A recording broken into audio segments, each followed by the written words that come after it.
all your friends to look at their agenda in the newspaper so you can see when it's going to be played. Because Michelle, hi, this is Michelle over here. Michelle was here, last time was about 7 years ago. It's been that long since you came and spoke to the other group, but not this group. That's right.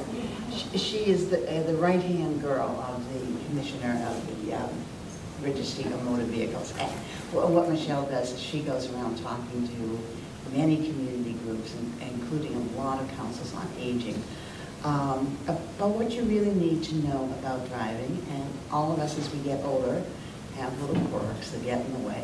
And she has all sorts of compensation techniques and lots of other information that we should have. So I'm delighted to welcome Michelle back.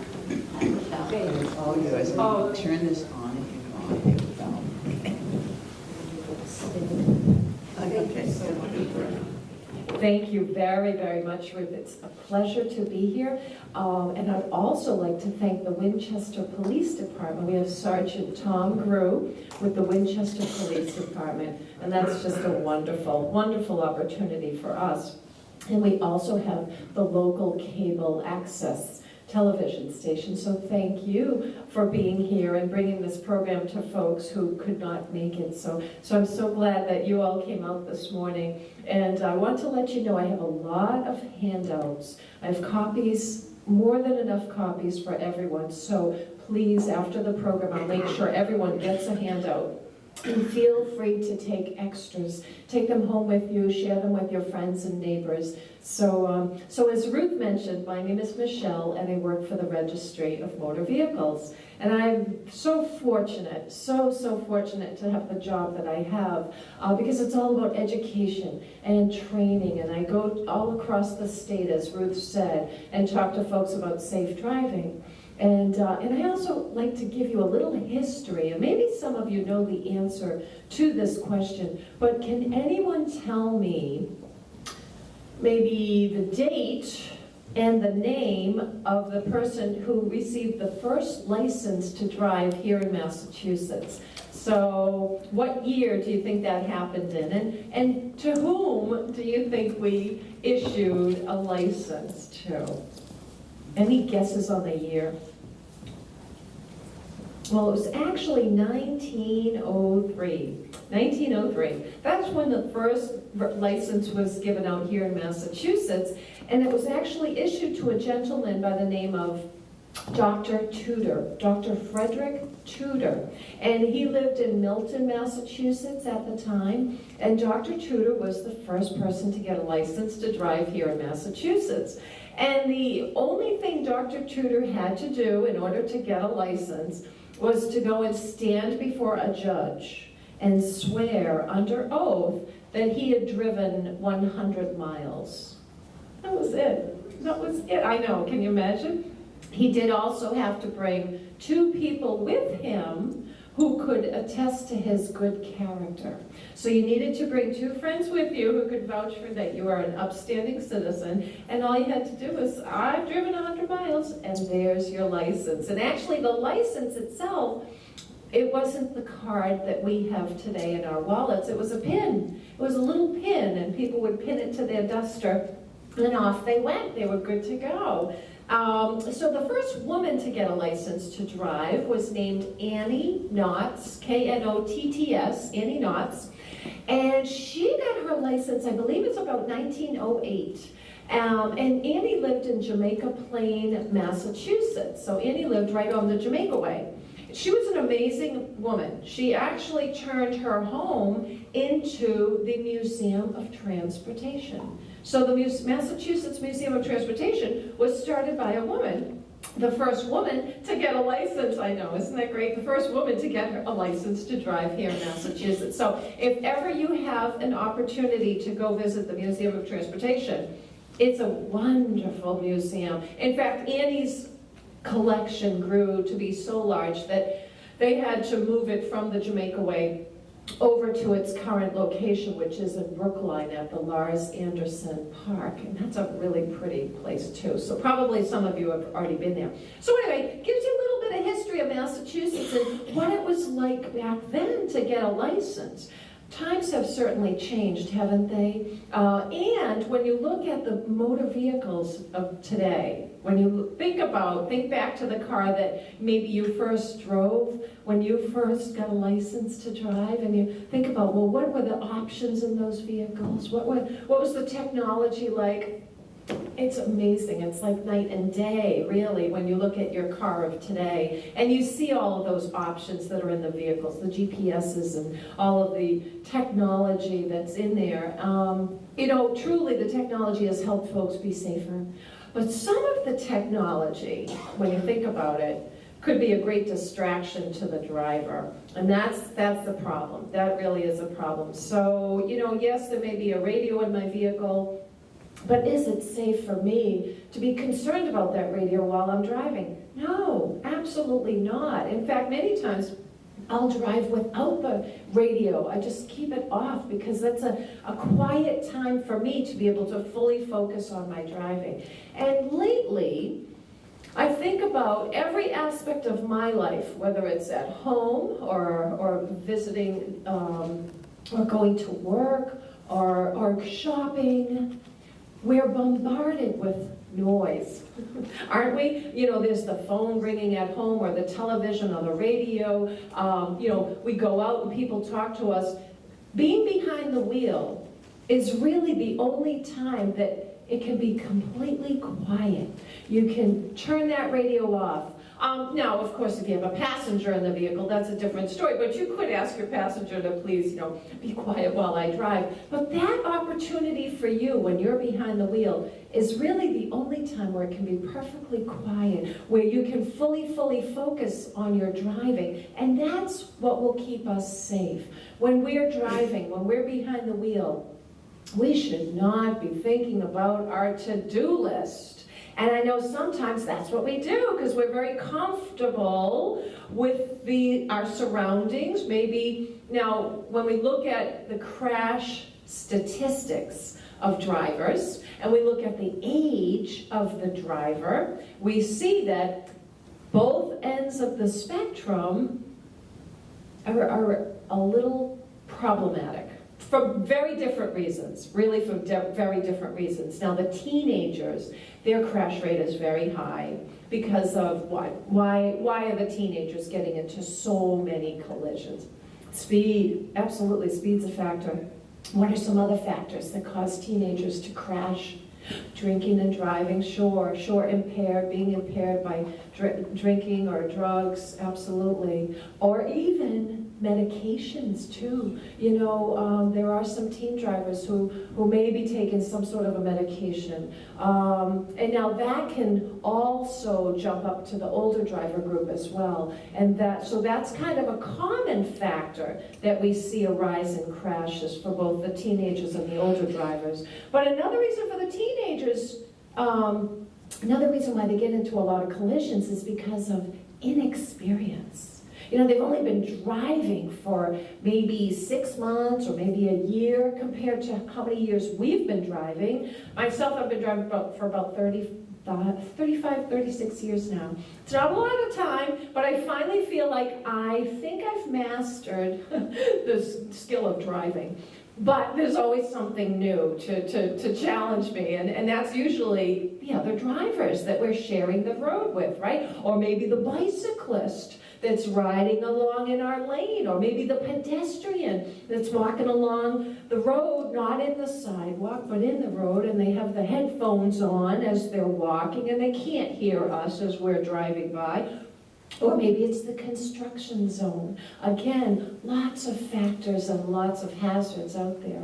So the teenagers are getting into collisions due to speed, inexperience, maybe drinking or substances, medications, cell phones, Ruth, absolutely. Cell phones are a great distraction to the driver. Now, if any of you have teenagers in your lives and they're under the age of 18 and they have a license to drive, the law is different for them.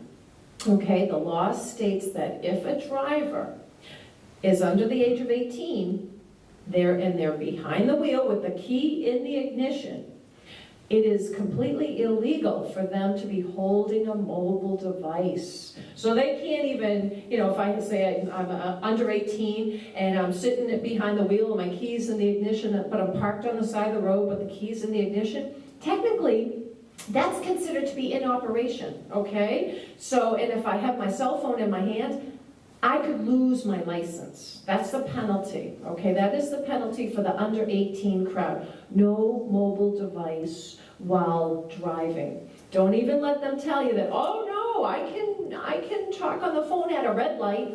No, you can't. No, you can't. Just because you stopped in traffic, it doesn't make it right or safe to do. It's illegal for anyone under 18 to be holding a cell phone while they're driving. And if they are stopped, they lose their license and they have to start all over again. Taking the test, taking the road test, going to two additional classes as well. It winds up costing about $1,000 when it's all said and done for. So, for the rest of us, the over 18 crowd, it is illegal for us to be texting while driving. Okay, that's what the Massachusetts law says. It's illegal for anyone behind the wheel to be texting while driving, either reading a text or sending a text. No texting while driving. Now, is it illegal for me to be talking on the phone while I am driving and holding my phone while I'm driving? Is that illegal?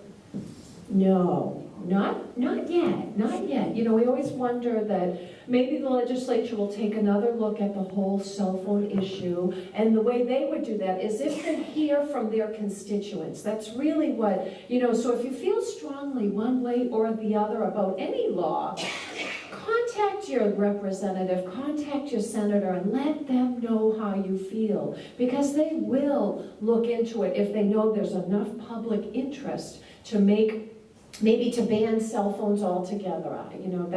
That's what they will decide, and when they decide it, I don't know. If they ever will decide it, I don't know. But I can tell you, Connecticut, New York, and New Hampshire all have what's called a hands-free law. Hands-free law. So that means if you're driving in any of those states, Connecticut, New Hampshire, New York, and you're holding a phone while you're driving, you will be pulled over, you will be cited, and that will affect your insurance. That's a moving violation. So, but here in Massachusetts, that's not the law yet. What is the law is no texting while driving, okay? So that changed, that law was put into effect back in 2010. So it's been in effect now for about 2 years. The other part of that law has to do with licensing and relicensing concerning older drivers, okay? So that was another big part of the law, that the legislature decided that Massachusetts needs to have some sort of an age-based relicensing policy.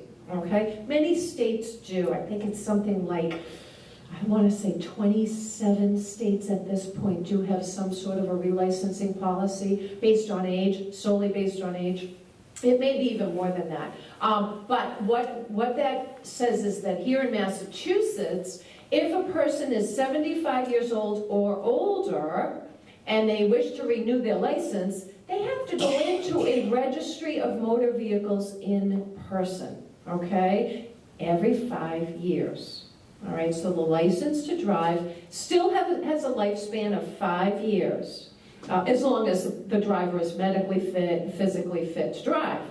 So if there are no other issues, the registry will issue a license for 5 years, as long as that person comes into the registry in person and takes the eye test and passes the eye test. Okay, so that is what's required of an older driver, okay? So that's what the law requires. So if any person is 75 years or older, whenever their license is due to be renewed, the one thing that's required is for them to make a visit in person to the Registry of Motor Vehicles and take the eye test and pass the eye test, okay? Any questions about that?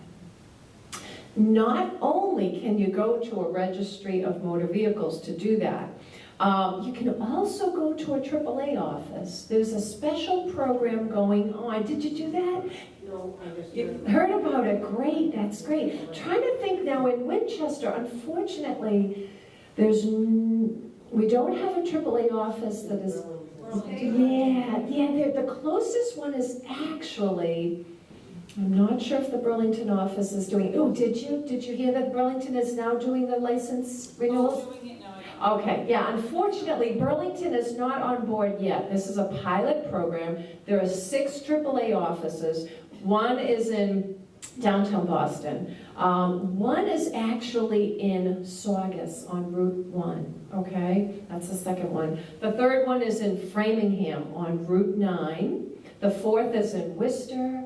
5th is in West Springfield. And the 6th AAA office is in South Dennis on the Cape, okay? So it's been going on probably for about a year now, and we're hearing really good things. So if a person is a AAA member, they can not only, obviously renew their license at the registry, but they can go to a AAA office. But only those 6 are doing license renewals and registration renewals at this point.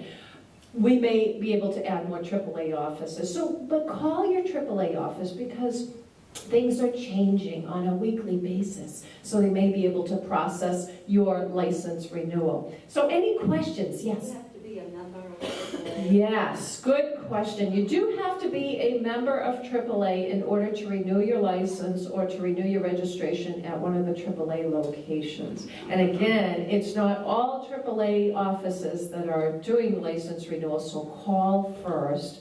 It's only the 6 that I know of that are doing license renewals. But anyway, so any questions about that or renewing a license? One thing that you might want to keep in mind, the registry is no longer mailing license reminder notices. We were able to do that years ago. That was more of a courtesy, and it did cost a lot of money to mail out, because when we look at the number of licensed drivers, I think we have something like 4.5 million licensed drivers. So we're mailing out reminder notices to, 4.5 million people. That's a lot of money.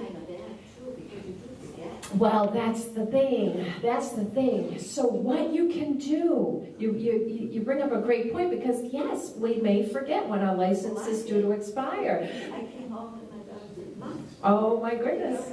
I've been driving with the Oh. expired license. Oh boy.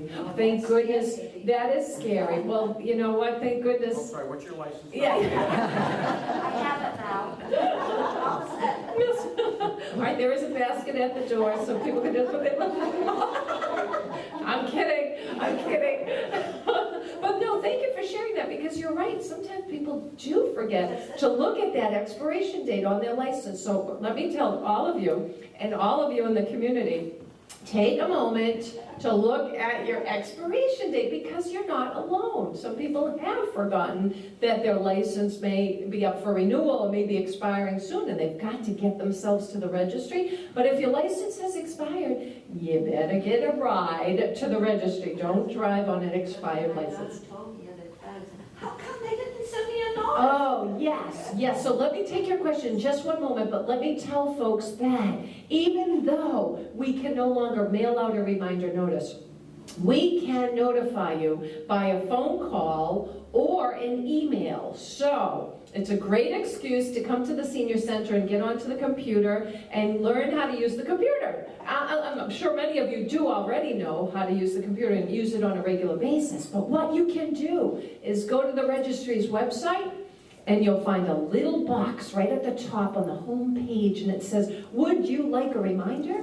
And you click on that box, and you type in your name, and you type in your phone number, and we can generate a phone call to you that says, Jean or Mary, or what's your name?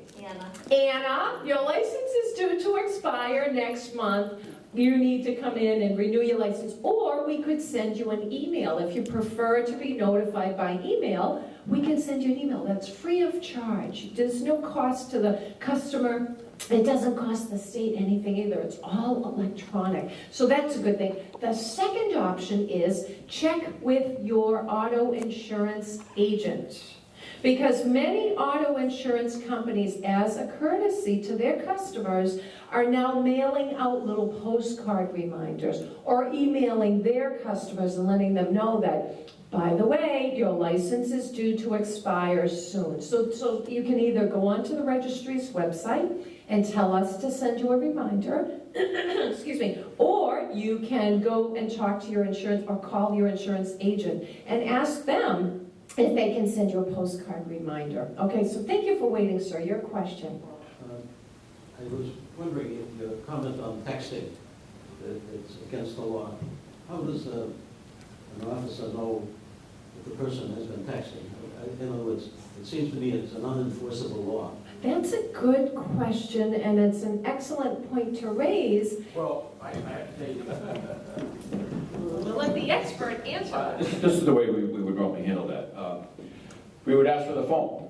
Okay, if they got nothing to hide, if they really weren't doing anything like that, we would ask for the phone, and we could check the phone to see whether they actually just received a text or just gave a text. Now, if they refuse to relinquish their phone, we'll cite them, and they'll let them go to court and fight in court.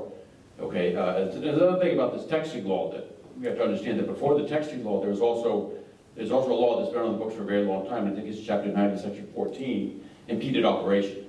So if you have your phone in your hand or a coffee cup in your hand, if we feel that that's impeding your operation to safely operate a motor vehicle, then we'll cite you with something like that.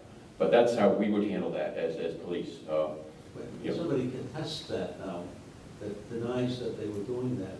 They have the right to do that. You know. How does that go? It depends on the hearing. It depends on the clerk at the hearing. You know, they can either dismiss it or they can find you responsible, in which you can further contest it down the road to a full trial, in which the officer shows up. Does that happen often? Every so often we'll get it. But we did have I think we were one of the first departments in the state that actually cited somebody for texting and driving. I should say, mother dropping somebody off for school at the Marco School, if I remember, $100 ticket for that. But we do cite, and it does cause. And I cited somebody about 5 or 6 years ago, got into an accident on Bacon Street, near Church, and the guy admitted he was on the phone. Okay, well, impeded operation, you get cited for that. That's why the accident occurred. So we do have some other tools out there aside from just having a specific chapter and section. If we can't go with that, we can use something else. So, thank you. Thank you. Thank you. Great, thanks, Sergeant. Great question. Any other questions? Yes. Do you know offhand the registry's site? Yes, I do. Yes, I do. It is www.mass.gov/RMV. Okay? And you're welcome, and every handout that you'll receive also has our website on it, so that's great.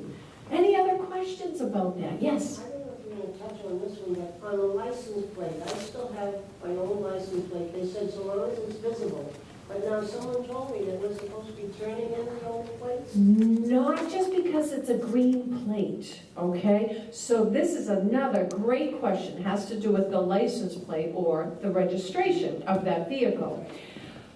Massachusetts law allows either one green plate or two red plates, as long as that plate is legible from 60 feet away, okay? So it does not matter the color of the writing on that plate, whether the lettering or the numbers are in green or the lettering or numbers are in red.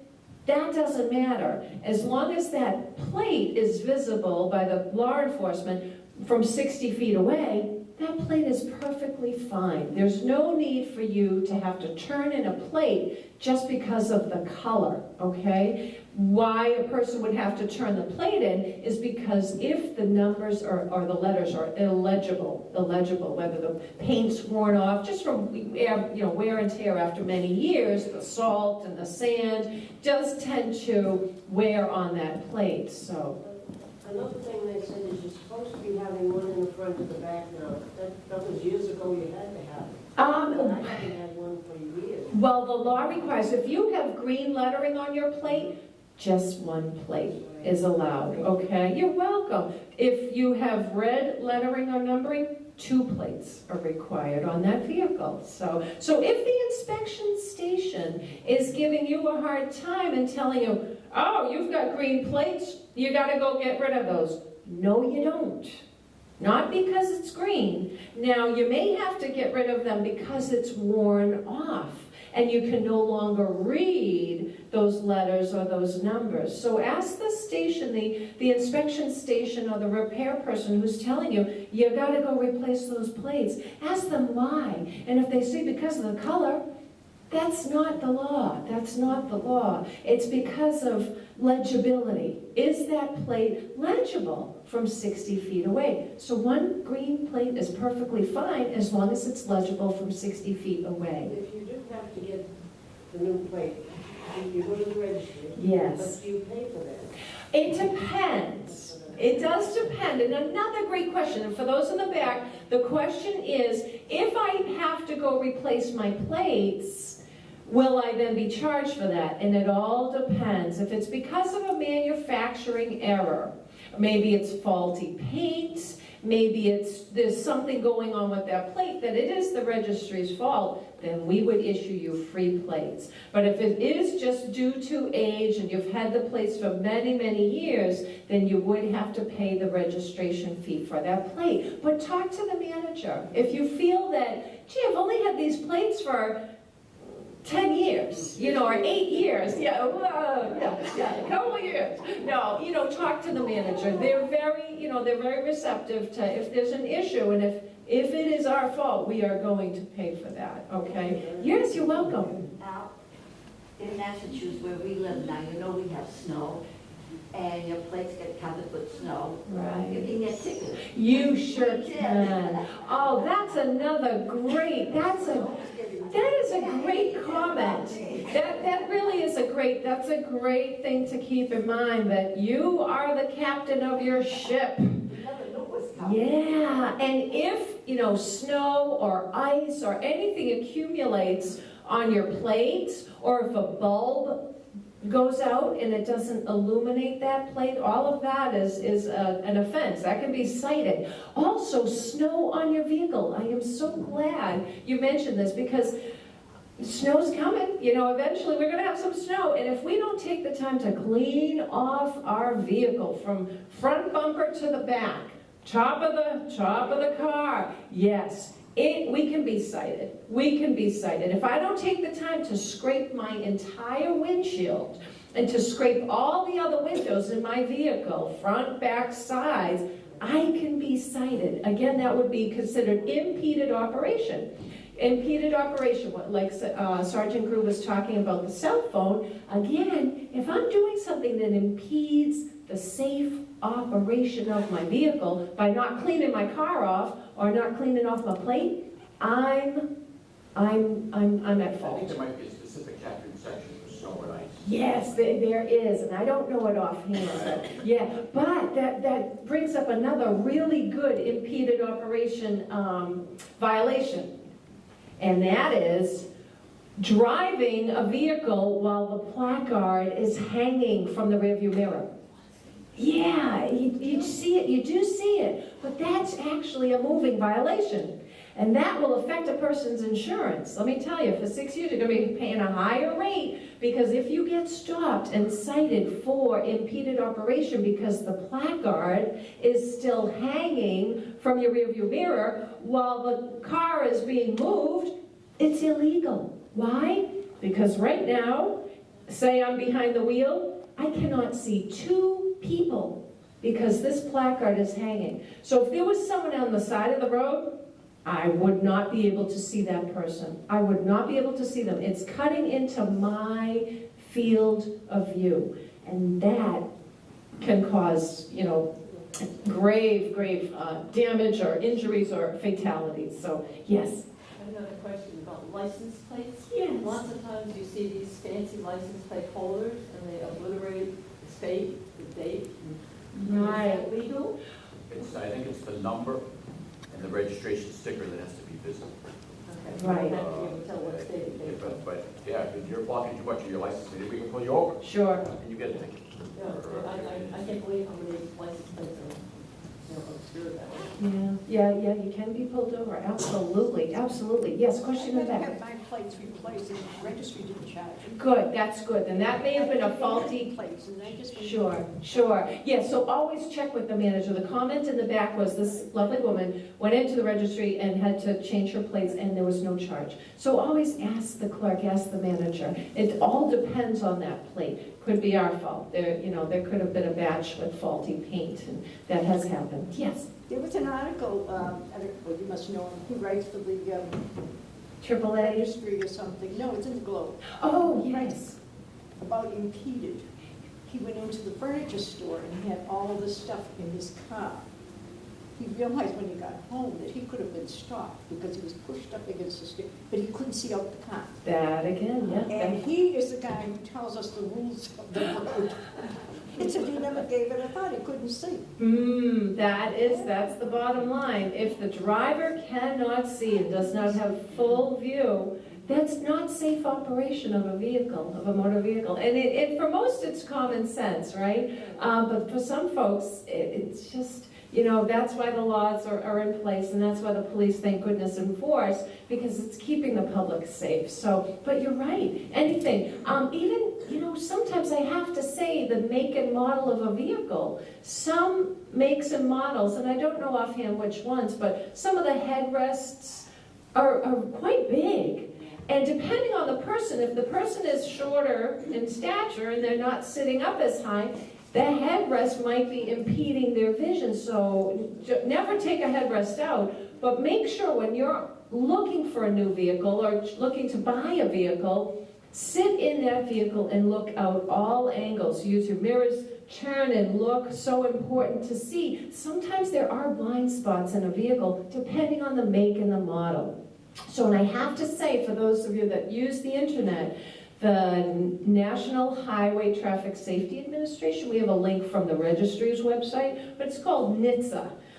They have a ranking of the safest vehicles to drive, and especially for older drivers too, and I have a terrific booklet, and I think I have enough for everyone, so after I'll give it to you. It's called Your Guide to Driving Wellness, and there's a special section on things to look for when you're looking for a vehicle, or ways to keep that vehicle safe for you. And some suggestions are even as simple as sitting on a pillow. As we grow up, we may tend to get shorter. That's a reality of living longer. Our spine may compress, so we may be a little bit shorter.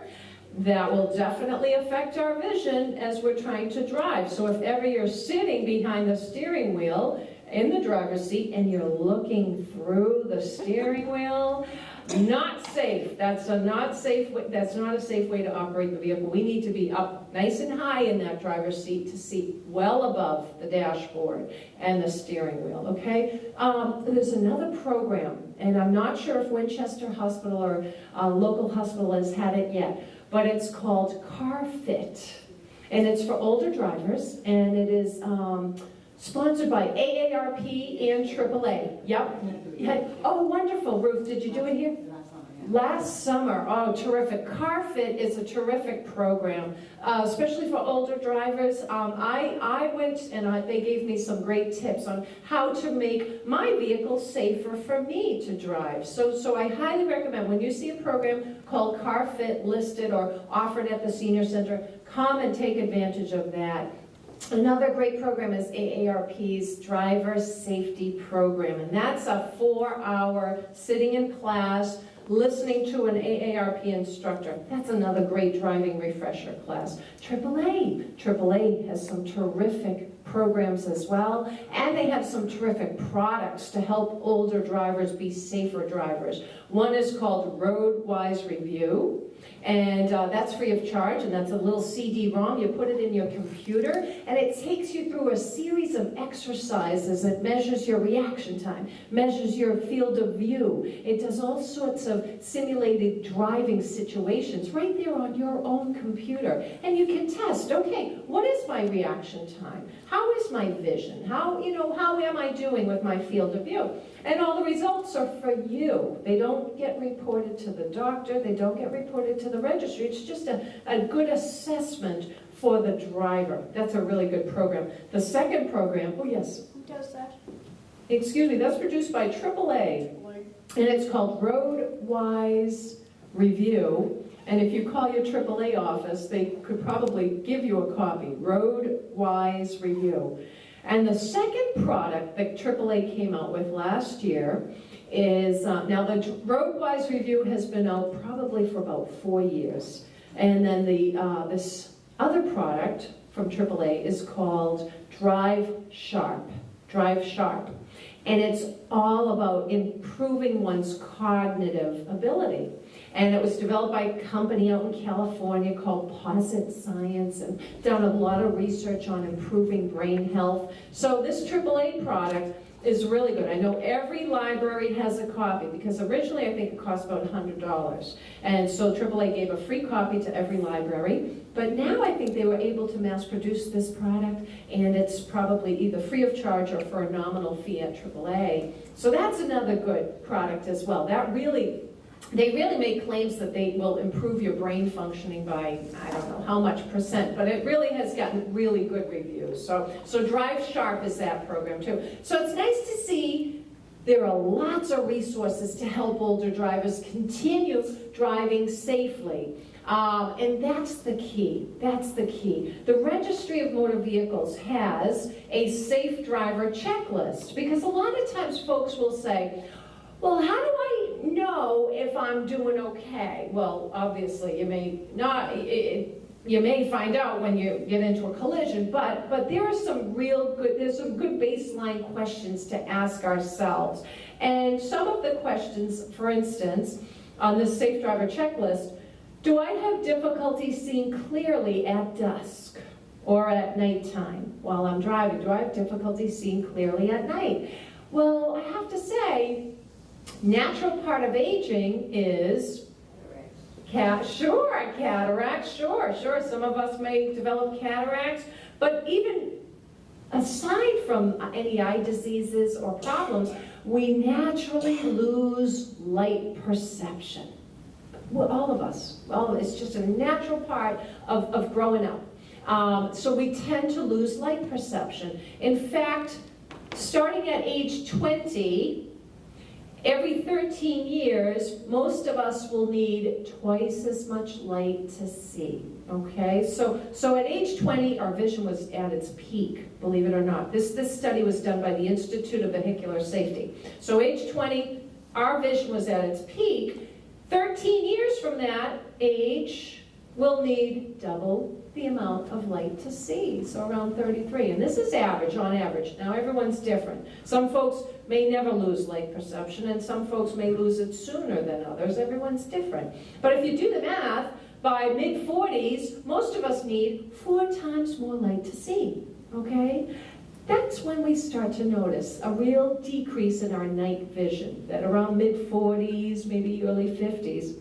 And that's because we're seeing less light. That's because we need 4 times more light to see. And that's why you're seeing, if you're out there driving at night, I hope some of you have scaled back the nighttime driving. I know I have. If I don't have to go out at night, I am not going to go out at night. It's a dangerous time to be on the road anyway.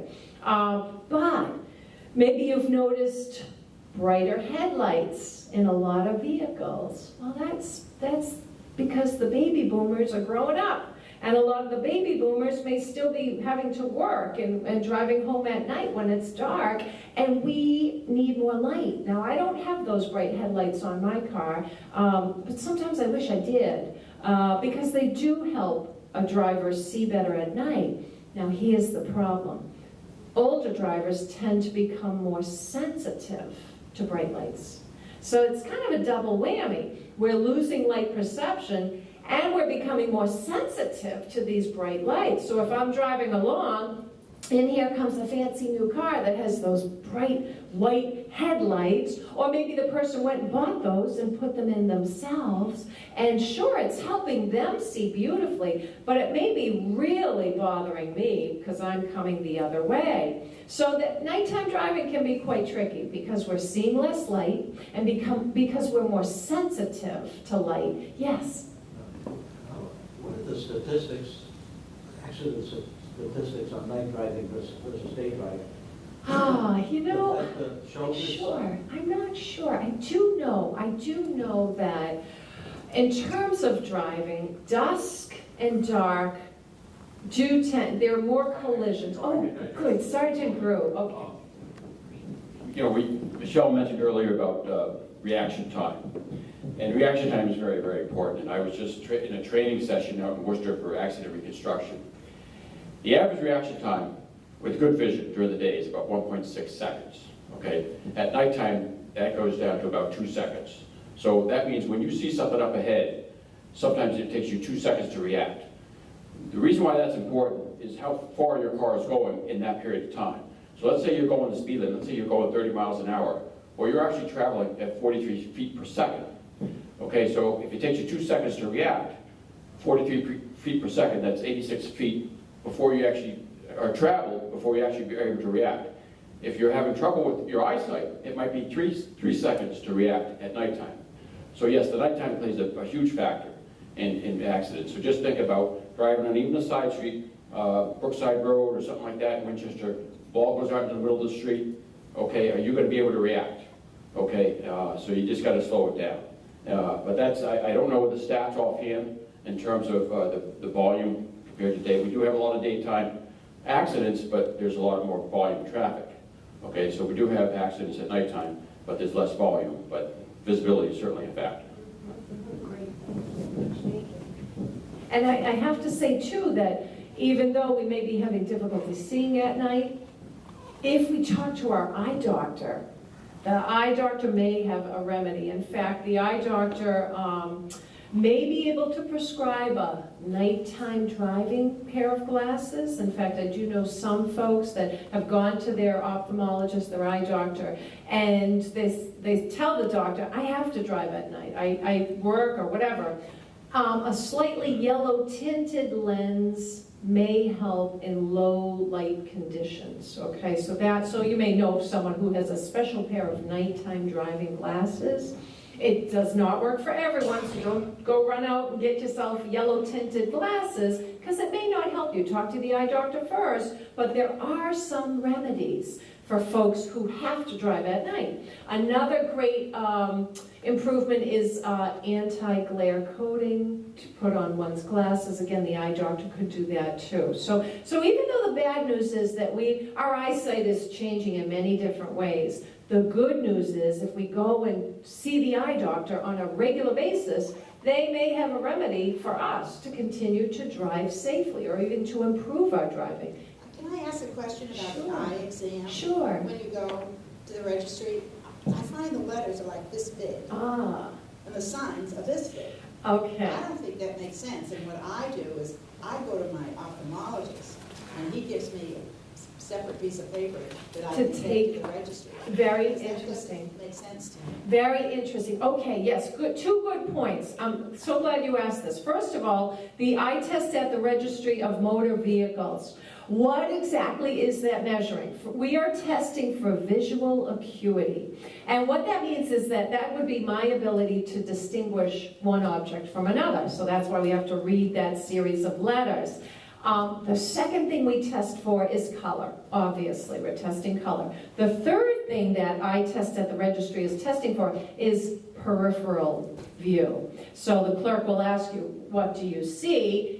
And you'll see some flashing lights at the either side of that test. So we do test for only three things. And the vision standards here in Massachusetts are the licensed driver has to have at least 20/40 vision with or without corrective lenses in one eye and 120-degree peripheral view. So that's the standard. That's the minimum standard to drive.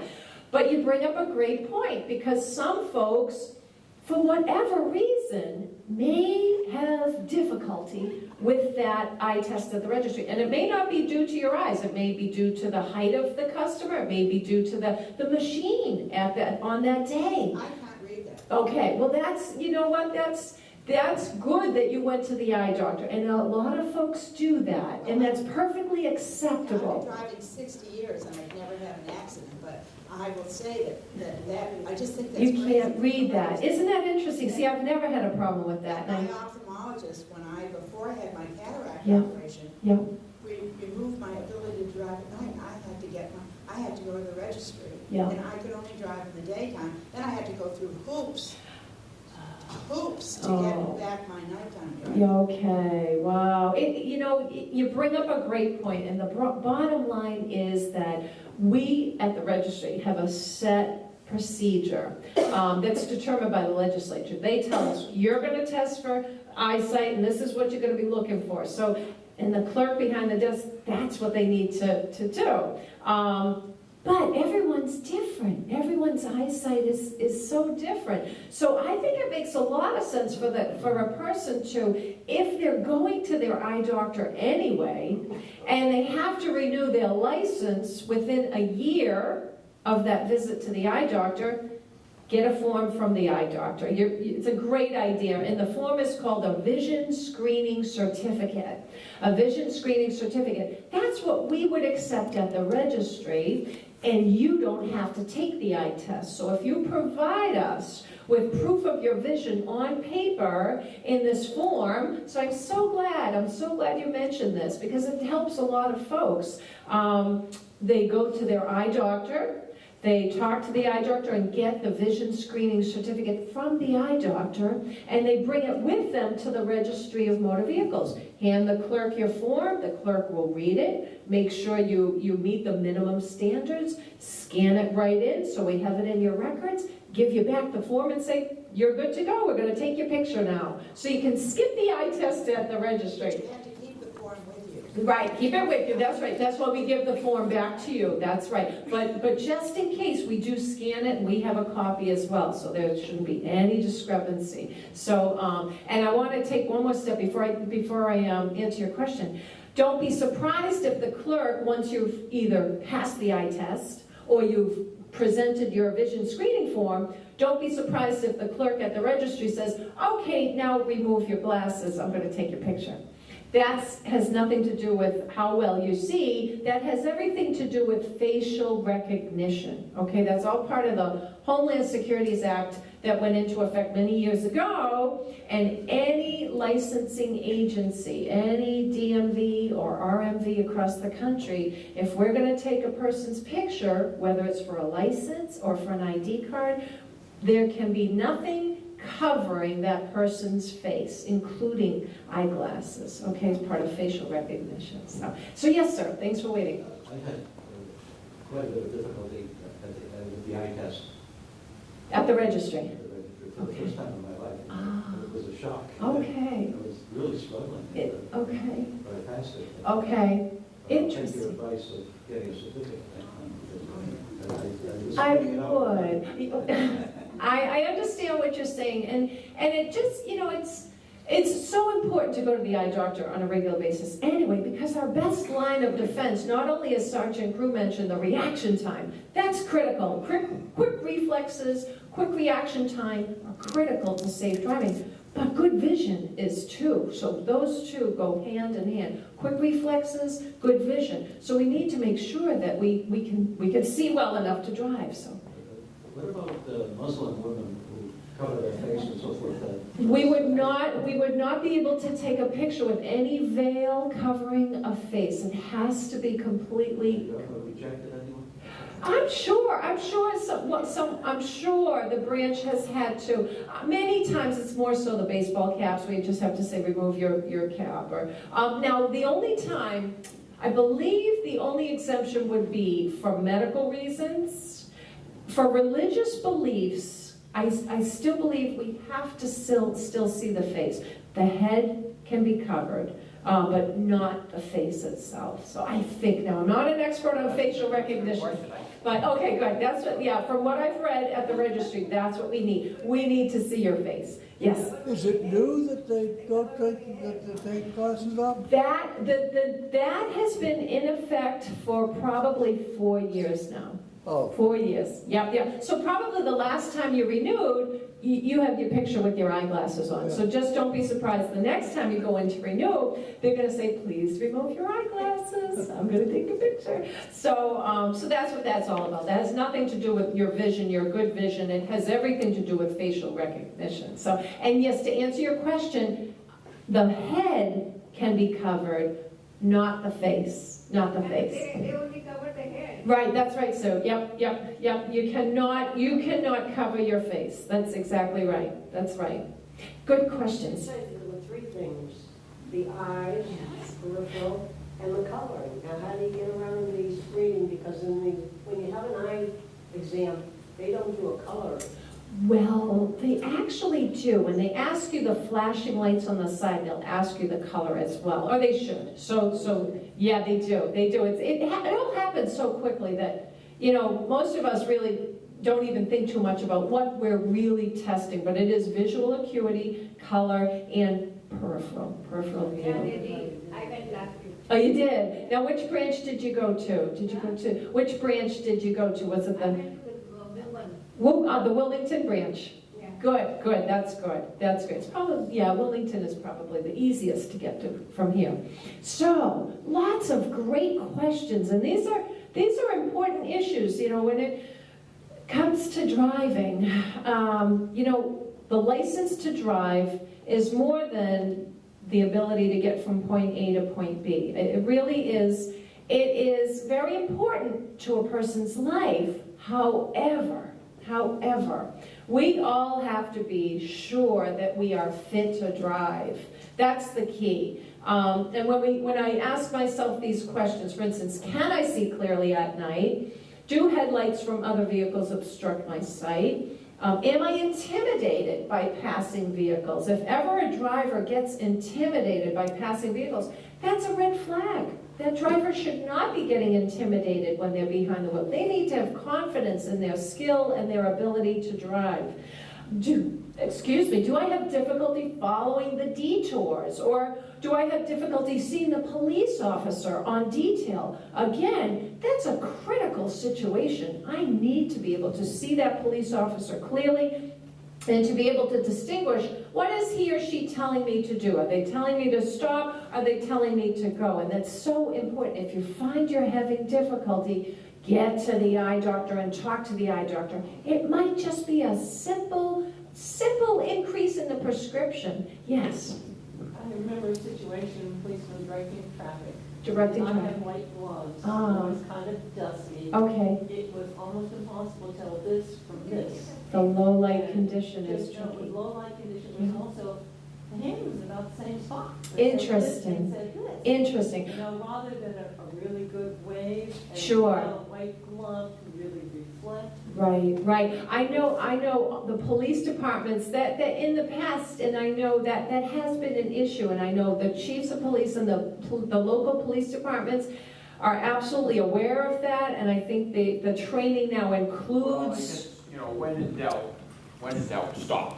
Well, that's good advice. And that's the thing. I'm not going to get into a big long discussion about police details, but if you see the problem happening over and over again, call the chief, and just say, maybe we have a problem with this particular officer. I can say that in Winchester, 95% of the officers are very good at directing traffic. They realize if they're on a curve, they should wear white gloves. We don't necessarily require it. I tend to be very demonstrative when I direct traffic, just to make sure that people are seen very clearly. But just slow down. If sometimes the officer's there and he's not directing traffic because 2 lanes are getting through. Okay, and that might change though at a moment's notice. Maybe the truck is further up in the road. Now he has to direct traffic. So sometimes if he's standing there, he's just kind of monitoring traffic and looking for different things. So, but we do the best we can out there. Absolutely. Thanks, Sergeant Crew. And that brings up another point too. One of the newer laws is the move over law, and I brought copies of this law with me. And the move over law states that if there is an emergency vehicle parked on the side of the road, lights flashing, and now it includes police car, ambulance, fire truck, tow truck, lights on, or a highway truck with the lights on. We, the motorists going by that stopped vehicle, must either move over if we're on more than a one-lane road. Okay, so if we have 2 lanes going in one direction and there's an emergency vehicle stopped in the breakdown lane, we must by law move over into that left lane as we pass. Now again, that's if you're on a 2-lane road going in one direction. If we are on a single lane road and there's an emergency vehicle stopped with the lights flashing, we must slow down. As Sergeant Cruz said, even as approaching a construction zone, always drop your speed. Same thing if there's an emergency vehicle, lights on, slow down as you're passing by there. And that's the move over law. Again, it's common sense, but for some folks, it's, you know, all age drivers, the teenagers especially, don't have a lot of experience under their belt, so they may not get it that, oh, that's a potential hazard. I need to slow down. But again, don't get totally distracted by that stopped car so that that's where all of our attention goes. We as experienced drivers know that sometimes our attention has to be divided. We're scanning, we're seeing what's going on, and we're identifying potential hazards, but we're also we're continuing to drive safely and not get too distracted by those potential hazards so that we drive toward them. That's why the move over law was passed. There were too many motorists out there on the highways. When they saw a flashing lights on the side of the road, they'd be, oh, what is going on here? And plow into, unfortunately, the police officer or the tow truck driver on the side of the road. So again, know at all times what's going on by scanning that road, doing a visual sweep. And of course, checking in your rearview mirror every couple of seconds. Get the big picture. That's what I need to stress. For the older drivers, we need to get the big picture, because as we grow up, our field of view is getting smaller.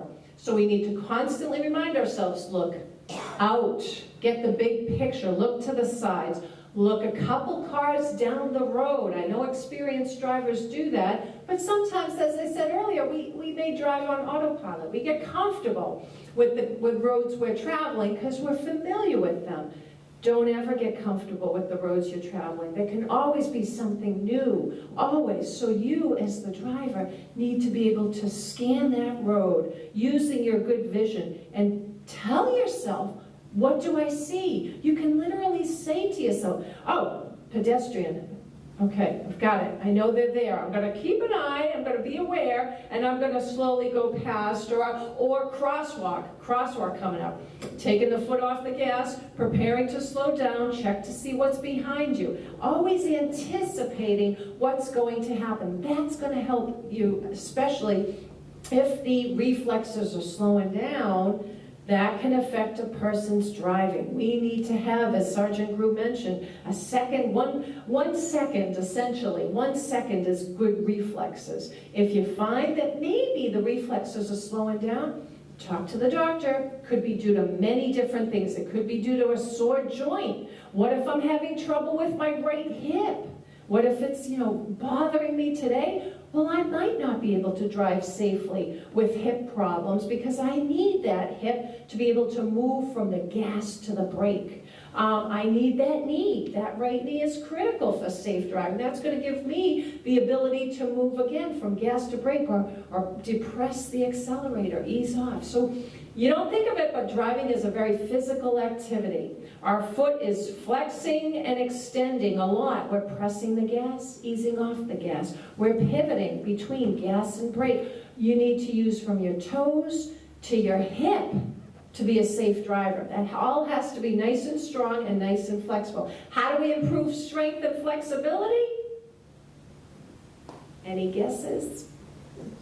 Exercises, stretches, you're right. Anytime we can move our bodies to stretch, strengthen, exercise. So walking, line dancing, golfing, swimming, gardening. What are some other great ways to improve strength and flexibility? Housework, absolutely. Yeah, pushing that vacuum. Yes, thank you. What else? So many, I know, you forget that. Go out for a nice walk instead. No, but you're absolutely right. Even simple maneuvers. Hey, when you wake up, and this booklet that I have for you talks about 4 specific exercises. One of them is trunk rotations. So when we wake up in the morning and we take a moment, sit on the side of the bed, do a gentle stretch to the left, a gentle stretch to the right. We need that trunk rotation because I see most folks here have parked facing in. And when you leave here, we have to back out of that parking spot. Well, you know what? We have to be able to turn and look over our left shoulder and turn and look over our right shoulder before we move that vehicle. Because our side mirrors aren't giving us the whole picture.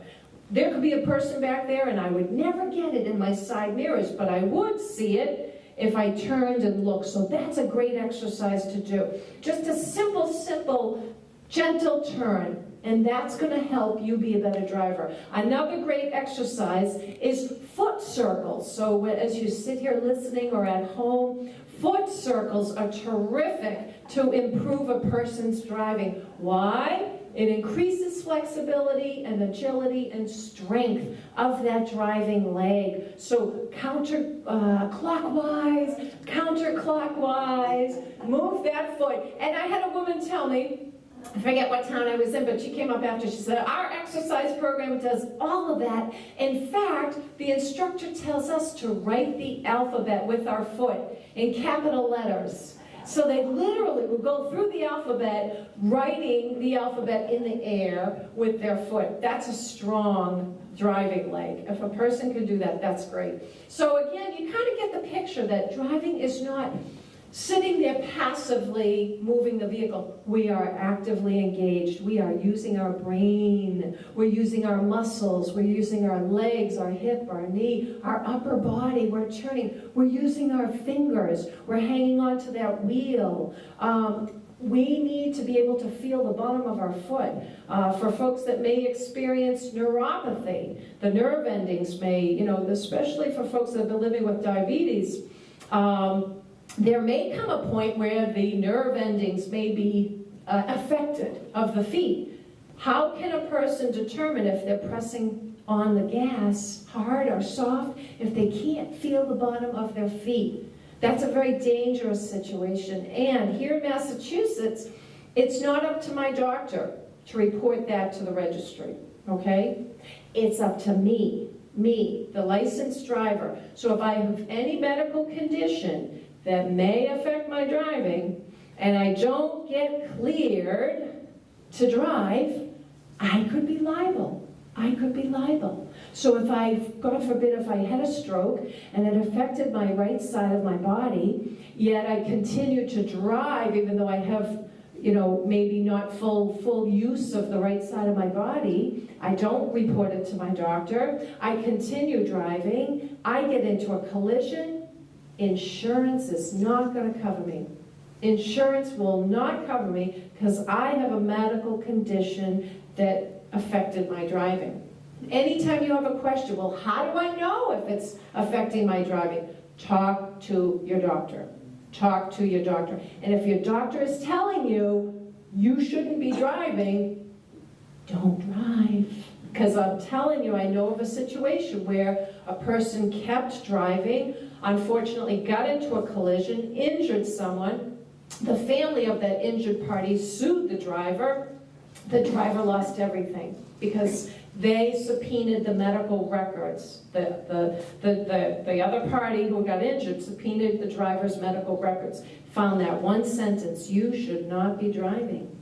and insurance will not cover. Insurance won't, so it's a terrible situation for all parties involved. So what you can do about it, talk to your doctor. That conversation has to be open, an open dialogue. Eye doctor, primary care physician, if ever, too, a medication. In Massachusetts, if my doctor prescribes me a medication and it makes me drowsy, it makes me really tired, but yet I drive, I could be cited for OUI. I am operating under the influence, but I could say to the police, but I have a prescription right here. This is my prescription. I'm taking it the way my doctor told me.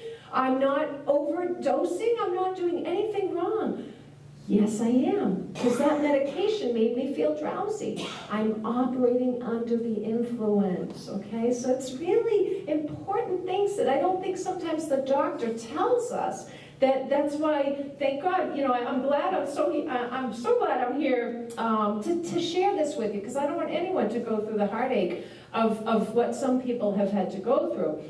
This program, especially medical issues, this is a great brochure. This is all about, could a medical condition cause a collision? So just know that that's there for folks. Now, I don't want to scare anyone, because the statistics tell us that as a group, older drivers have a relatively low crash rate.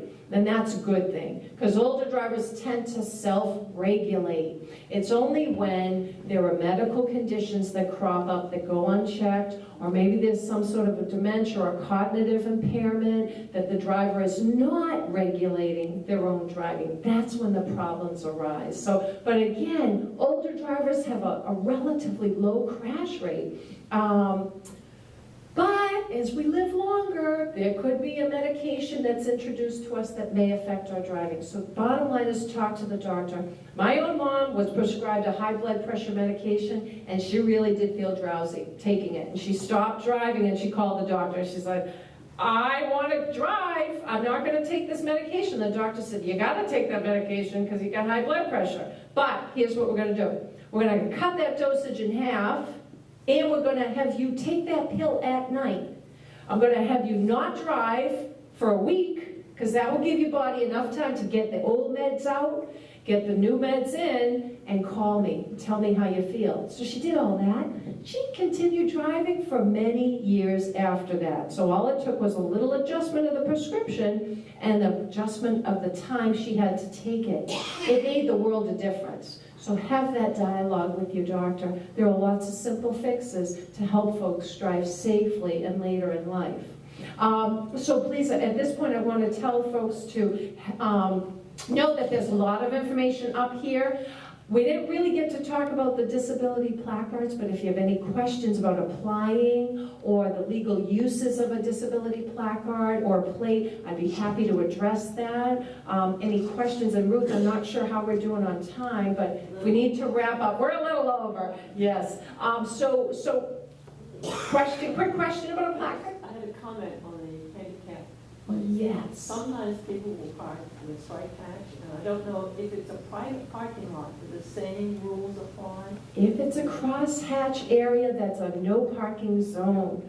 The way I understand it, And first of all, I want to thank Michelle for coming out here today. I didn't know you were coming, I just found out by happenstance. And thank you, Ruth, thank you for letting me come out here today. This is great information that we could all use. As far as handicap placards, this is something that we have been able to concentrate on heavily over the last couple of years. The way we enforce it in Winchester is if it's a private parking lot and if it's signed properly, it has to be signed properly, we will go in there and we will give handicap tickets if there are violations. So those hash marks, they might not be in a handicapped spot, but it's in an undesignated area. If it's parked there, you can get a ticket. And just a little bit, just in the 5 minutes, if you can bear with me, in terms of handicap placards, we are seeing a lot of abuse, and it's shocking the amount of abuse we have seen in Winchester, in a nice suburb of Boston. It's just all these abuses in terms of using expired placards, using a placard that's not assigned to you. And I recount a story on Shore Road a couple of years ago where a lady was stopped that was using a placard that was clearly not hers, it was somebody else's picture. So the officer interceded and said, well, who is this on the picture? Because it's not you. She said, well, that's my sister. And he said, well, where's your sister? Well, she's dead. You know, and so this is going on. And guess what? Guess what? She committed a felony. She could, technically speaking, be arrested. She wasn't arrested, but if you use somebody else's placard, that's a felony. It's considered identity fraud. If you alter a placard, that's also considered a felony. So it's altering a state document. But what we have cited people for is just if you're abusing the placard in that way, it's a $500 fine under Chapter 90, Section 2, and it's also a 30-day loss of license. That's the penalties for that violation. In terms of elderly drivers, and I'm not saying this to scare anybody, but sometimes as police officers, we're kind of in a jam. If we respond to a motor vehicle accident involving an elderly driver that might have some sort of a medical issue or some sort of a disease that maybe they are aware of it, maybe they're not. But we have an obligation as community caretakers to do what's called an immediate threat report, okay, in which we have to, I remember a long time ago when I was on patrol. I've been on the job for about 25 years. About 10 years ago, I responded to an accident at Church and Bacon Street. And it was a lady about 70 years of age. She lived in Medford. And she seemed confused at the scene. She was unhurt. There was some pretty good damage, but all the operators walked away. And I said, geez, should I report this to the registry? And at the last minute I said, I just don't think, I think this could have happened to a younger driver as well. This could have been happened. I don't know what the story is here. She did seem confused. Sure enough, 1 week later, she was in another accident on Cambridge Street in front of Barnell. So I don't want to ever have that feeling of, geez, could I have done more? So we are kind of obligated to take action if we get. So if you feel like you should talk to your doctor, or if you're curious about your driving, by all means, have that conversation. And it's a tough decision, and I have families calling me. Sometimes I have doctors calling me, and we are kind of limited in what we can do. If we have a crash or we have a motor vehicle violation, then we might be obligated to take it a step further. And if I could say one thing unrelated to this whole topic, I want to thank you all for coming. It's great. I want you to spread the word, spread the message, get these handouts here. Thank you, Sergeant Brewer. I'm telling you, we can't do it without our police officers, so thank you. And Ruth and the Jenks Center, thank you very much. I will stay after and answer any other questions. Thanks to the cable access again. I wish you safe travels, happy holidays too, be safe, and thank you so much. Thank you.